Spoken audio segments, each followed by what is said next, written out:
Minum dulu. Hmm. Hmm.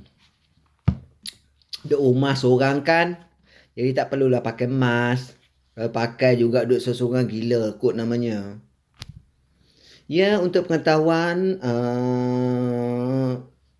so kami masih lagi lockdown stage 3. So duduk rumah lah sampai bulan 9. Jadi ini sembang-sembang petang, boring. Sebab pondan pun tak ada kerja nak buat.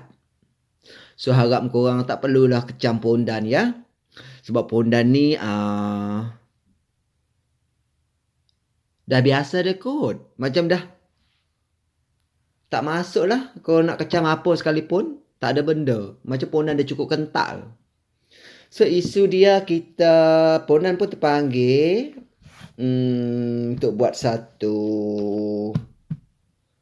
kenyataan. Nampak tak bila pondan start cakap kan, kenyataan yang ya kita ni di Australia ini kan kita rakyat Malaysia datang sebagai perantau kan, duduk di negara orang. Sepatutnya kan kita baik-baik dan sesama negara sendiri kan. Ini tidak. Bila jumpa kawan kan, mulalah tanya orang mana, dah berapa lama duduk Australia. Yang paling sedihnya kan dia akan tanya, visa apa? Ada visa ke? Nampak? Dan dia pula macam polis pula, macam immigration pula nak tahu orang kita ni ada visa ke tidak. Tapi pandangan saya, kalau orang tanya kita pasal visa ni, ialah kalau kita ni kosong, ngaku je lah kita ni ada visa. Kalau orang cakap tanya kita citizen ke, ngaku je lah kita citizen. Orang tanya kita PR, ngaku je lah kita PR. Sebab nak selamat. Kalau tidak nanti bila kita ngaku kita tak ada visa, kau tengok lah. Habislah. Kalau kau duduk Shepparton kan, ni bagi contoh ni, Mak Jemah bagi tahu ni. Kau duduk Shepparton, bila kau kata dekat kawan kau tak ada visa, seminit selepas itu, ya, ada macam cerita sinetron. Orang Adelaide boleh tahu kau tak ada visa. Orang Perth boleh tahu tak ada visa. Orang Sydney boleh tahu Tasmania visa. Seluruh perusahaan Australia lah, dia boleh tahu pula kau tak ada visa. Kau nampak tak? Mulut-mulut orang Malaysia ni. Pandai tak dia orang? Cerdik, bagus dia orang ni. Tolong bagi tahu pula. Oh, aku kenal lah si Anu itu yang tak ada visa itu. Nampak tak? Binatang tak bunyi dia? Yalah maklumlah kan kat Australia ni kan memang banyak spesies binatang, lagi-lagi kangaroo. Lepas tu sebut pasal visa pula. Ramai jugalah orang Malaysia ni. Saya memang selut tabik diorang. Sebab diorang ni pandai. Diorang pandai. Tolong buat visa konon. Kata tolong hantar borang. Isi borang. Hantar borang. Itu kerja diorang. Buat visa ni pandai pula. Diorang cari duit macam tu. So $50 je kot. Yang mana nak baru nak isi form. Hantar borang visa itu. Paling pun $50. Oi. Ya, tapi engkau ada pula yang dengar ceritanya kan, minta pula beribu-riban. 2,000, 1,000, sampai 8,000, 5,000. Okeylah. Tak kisahlah kau minta berapa banyak mana sekalipun visa tu kau tolong orang tu buat. Tapi kau kena buatlah kerja kau. Kau jangan pula ambil duit orang pula, lepas tu kau tak buat visa orang tu. Kau menyusahkan orang. Kau tu dah lah pandai. Tapi kau menyusahkan orang. Kau nak untung atas angin je. Nak tolong buat visa konon. Sebut perkataan tolong itu. Tapi belakangnya tu kau ambil apa? Cas apa? Tolong apa? Kalau dah beribu-riban kau minta itu. Okey lah. Tak kisahlah sebab kau pandai kan. Tak kisah. Kau pandai. Tapi pastikan kau kena buat lah itu. Kau tunaikanlah cakap engkau tu. Tak kisahlah kau ambil berapa. Melantak engkau lah. Pergi mampus lah hidup engkau. Kau nak ambil berapa. Yang penting kau kena buat lah visa orang tu. Jangan bila orang tu tanya mana pula pergi visanya. Engkau pula. Tak nak angkat call orang tu. Tak nak balas WhatsApp. Di Facebook pula engkau ni pula tak melayan orang tu. Aduh, orang Malaysia ni nak kaya, nak cari duit cepat. Nak dapat ribu-riban. Pandai sangat. Nanti mulalah watak-watak diorang kan. Kami ada lawyer lah. Kami ada immigration lah. Kami boleh tolong buat. Perkataan tolong di depan itu. Tapi belakang, kau cekik orang tu. Kau ingat kau boleh kaya ke? Tak kaya mana pun dia. Oi, bankrupt, punah. Kau kena sumpah. Macam tu orang kecam pondan macam tu lah kau kena sumpah dengan orang sebab kau tak buat.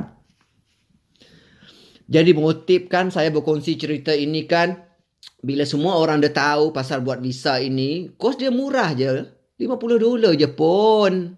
Isi-isi, kau ambil borang, lepas tu isi apa yang patut, apa reason yang patut, lepas tu post. Itu je. Biar tak ada lagi lah pula yang penyamun-penyamun yang konon-kononnya nak jadi hero, boleh tolong buat visa konon-kononnya. Tapi semua tu nak cekik dua orang, nak menipu dua orang. Tak payahlah lain-lain semua konon-kononnya itu lawyer lah, dia hero lah segalanya, dia immigration lah konon-kononnya. Itu lebih kurang macam spesies kangaroo, spesies binatang yang ada di Australia orang itu. So siapa yang pernah jadi mangsa kena tipu buat visa, saranan mak jemah. Sebab untuk sementara waktu ni saya duduk di area Victoria. Mungkin saya boleh berkongsi kalau katalah kamu mangsa yang visa pernah bayar-bayar tak dapat. Tulis nombor telefon kamu di situ ataupun alamat kamu ataupun FB kamu. Lepas itu tulis nama orang yang pernah menipu buat visa untuk kamu itu. Nombor telefon orang itu. Kalau ada sertakan gambar sekali. Sebab saya akan sedaya upaya kalau ni, tapi saya tidak menjanjikan, tapi kalau saya boleh bantu untuk dapatkan balik kamu punya duit itu ataupun minta tolong dia balik, isikan balik kamu punya borang isu, saya akan usahakan. Mak Jemah akan cuba. Mana yang rasa macam ialah untuk video kali ini ni kan, kalau kamu semua rasa benda ni berbaloi, kamu untuk share, baik untuk kamu share. Kamu komen apa yang patut, kamu rasa benda tu perlu. So, kamu boleh bubuh komen, like dengan subscribe. Tapi kalau video ini tak ada kepentingan, ialah sebab pondan bercakap kan. Mungkin kamu fikir, ialah pondan, siapa nak dengar? Abaikan je lah video itu. Tapi kalau kamu pandang daripada sudut apa yang pondan sampaikan, kamu kena share video ni.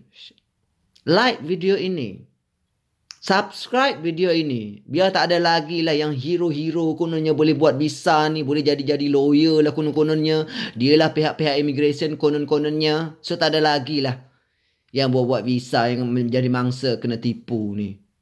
Sebab ramai sangat di Australia ni. Ramai sangat yang buat-buat macam ni. Kesian pula dengar.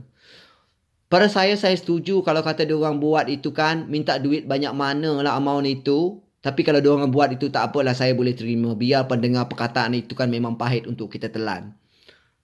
Tapi kalau dia buat tak apalah. Dia tak buat, mulalah Ponan nak mekak. Ponan bising. Ponan paling tak suka. Ponan anti lah orang macam tu. Saya cakap terus terang. Kalau saya dengar orang yang macam tu kan, saya memang paling benci orang yang macam tu. So jangan sampai kan bila you ada letak di sini nama-nama orang yang pernah buat visa macam tu, kelentong orang macam tu.